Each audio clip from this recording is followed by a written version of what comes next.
Have you ever been awoken by a sound so familiar yet so out of place that it sends chills down your spine? This is a tale from a night that forever haunts my memory, a chilling encounter with the inexplicable. Imagine, if you will, a convenience store, a humble family establishment, with living quarters nestled in the back for those late nights and early mornings. 2 rooms, separated by a door, one for my parents and I, another for my 2 sisters and grandmother. The night in question started like any other. I was asleep on my cot against the wall, my parents across from me, when a sound jolted me awake. A sound I knew all too well. You see, my father had an unconventional method of preparing our meals. He would strangle chickens, twirling them in the air until their necks snapped. The noise of the chicken flailing in its final moments was a sound I tried to forget.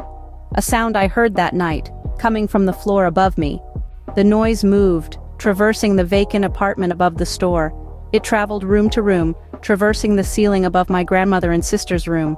I was frozen in fear.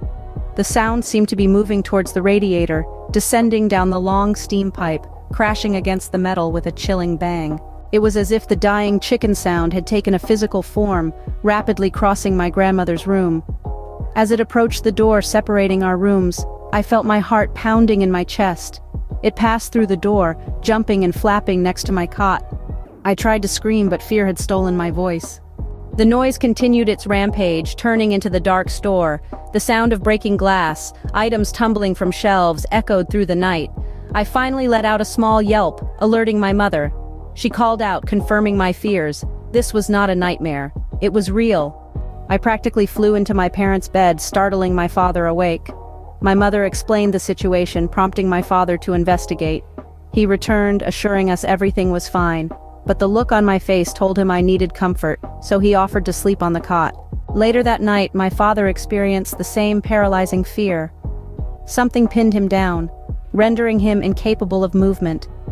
A strong man, my father was helpless against the unseen force. The same fear that had consumed me hours earlier now had a hold on him. That night has haunted me ever since. The memory of that sound, the terror it incited, has never faded. It serves as a reminder of the unexplainable, the eerie, the truly terrifying.